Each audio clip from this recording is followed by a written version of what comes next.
And you are so. Usale do na do na tifu so sa na sia se gram. Da bia me so da yo.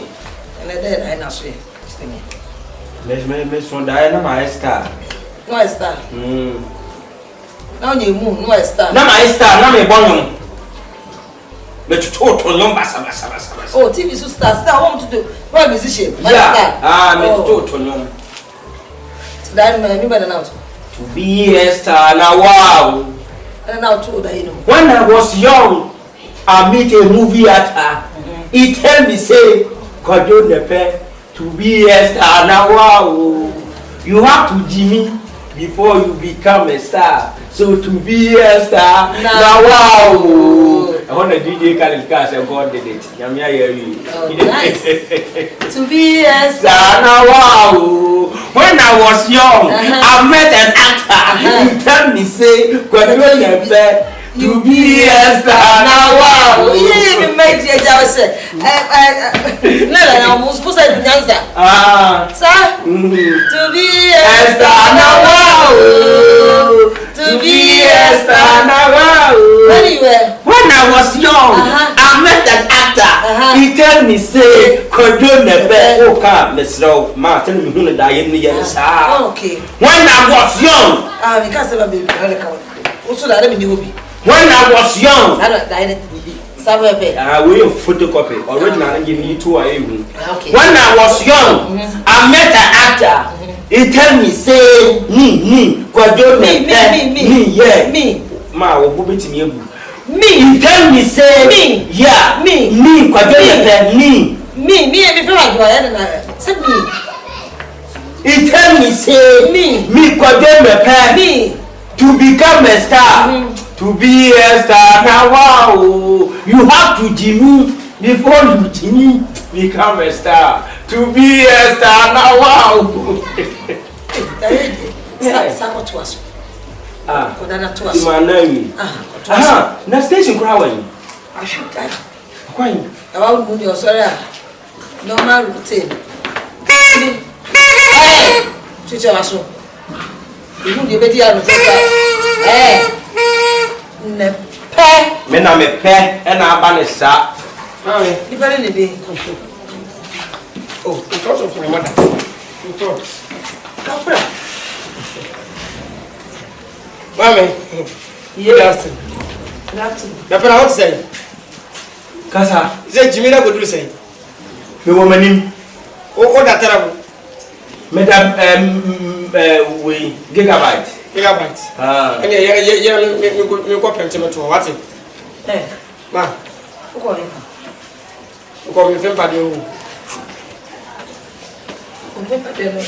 He know why who call Fempa de. Ma pa. Me mo Fempa de who? Me Fempa de ne job. Obam pasam me tena. Hey! Man too old mo. What's all that? Pasam le tena. So what if you say 12 years? Mama bro. Emi ye di ko ye Ghana kan na no se ne sa no. Nti for such say be mat be dey so na me dey so.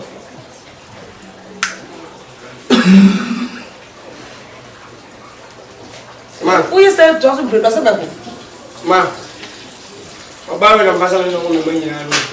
Aba fan for man. Aba fan sa. Me ma Jimmy na makasa sa. Nti ma Jimmy na makasa sa. Aba. Le say mo na dey aba fan for. E fro say. Vic.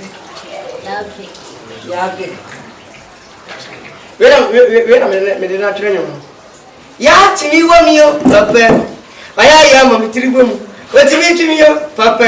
alele tini wonyo papa bi aya ya wo bitiri bamu tini twimyo papa bi alele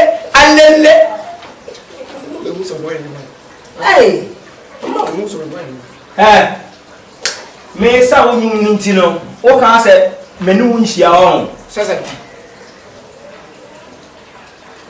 you remember me oh ya na masa hey I'm sick and somehow me fama see me pe sound who ni jame nyame mu no who ni jame e sia nyame di ka won first e just na e sia won di ka won first ojo trust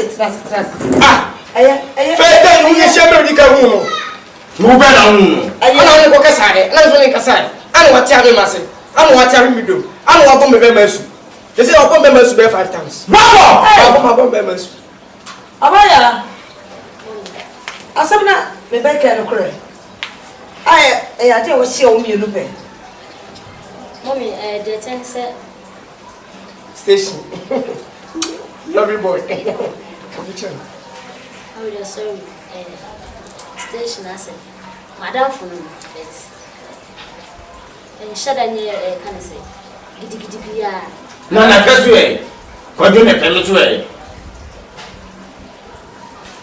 station na wada e ba cha madam for there be on the wada oh the guy say ohu me watch am bet ye shada me hu an o se me kasa me so da na me no wada no ntimi se me yire no me se me do we chama me so ba ka me so wada fo se me ja ofie me ja wa fi di se fi tie se me be kasa se me ade fele be kasa what you me do na be ja fi e de na na ka di tam do ba ga ni me jimi fo ana mi ko ba ba ga na me saki do ba o ya no pa ama do ba de to pa ni ko fo mu se me yire no me do aso wada na be na timi sira kwa sa o timi o critical confusion fi ana nko e kwa sa ke be to ku so pra ba enti ni pa bro hwe araba me ma no mati so mu yi o won ye bia kasa o won nim nyansa kasa asem bia so no me ka enya nkore e hu nyansa sa ma bla pa ni ko fa mo pra ai ju hu nyansa sa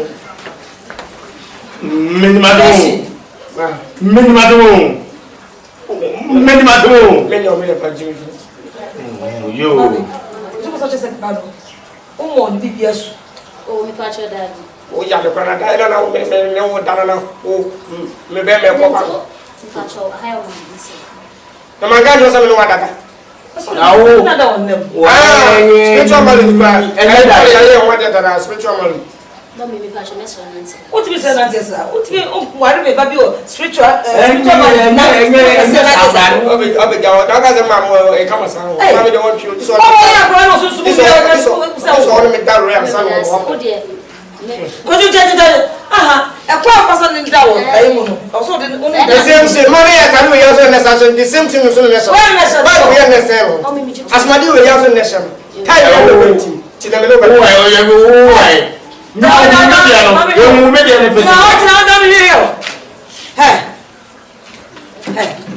mami well onu ta susu ma well family pa ya ready so dem ba da beda me pa cho nanti ti awa me da say an ko jina ho ko jo se say the same person na so hu no onu wo me de na mi hu na me ka se me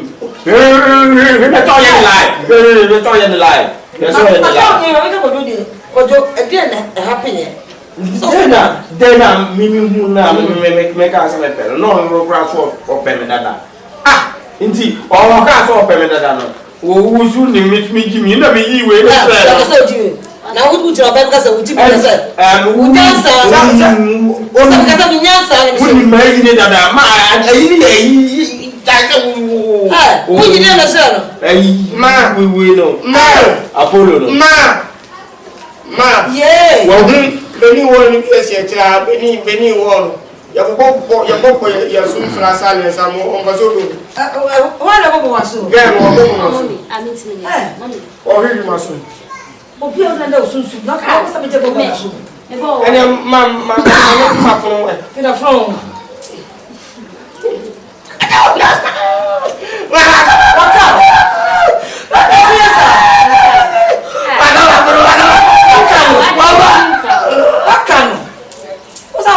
Fabi. We are watching one pa. Me papa nyina.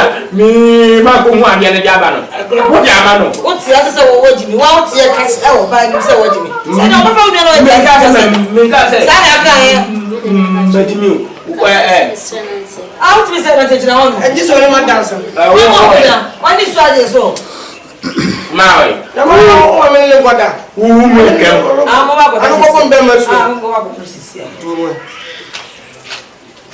Ene no ko. E Jimmy also so ko a o dire ja ko de wo. Ah se o odi kan me di na chi. Di ka me ni wo. O me. Wasi ni bo ni ko ni o go fama mbawu. Wasi ni bo obasi ni bo se yon ko ni ko da ma o ko ku. Se be bi esi wa franjo ah. You want more police station that you want more BC. Bland wa pege no sa get no anything that. Oh did I get no ko say bland but bland no madam. Wa of bland sa bland sa. Hey, everybody now for football. What's it? Hey. Hey. Who cross ni pa? What's it? Get in the water. Ah.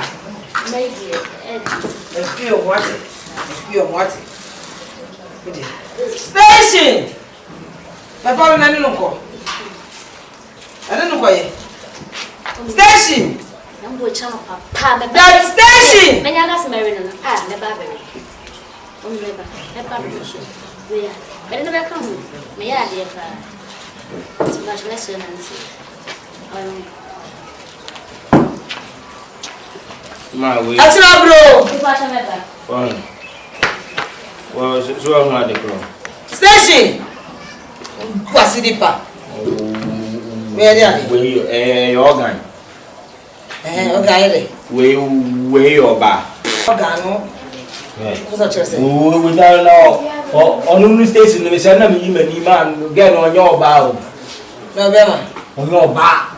Me say me na me share na me no na kan e. Me wa na me sa ku share Benedicta. Gafa. No. O de Benedicta. Na da fu bi de na na afia. Dana na kushia. Aha. Ishi o na mde o mo ye anyom. Tudu na mti. Mo gan na me ya. Mo gan. What do I say when you get to her? Benedicta. Na lufia. Benedicta say, ya no si wanu wo. On fane boni chelo, so de boni chelo, obe shene kawa. No way is na ye fly for no. I don't know papa, what's it? Ah, Benedicta. No me fie. Catch no on the chat. Ya so wanu, on fane boni chelo, o de boni chelo, obe send kawa, no I can send you, no I can send you for I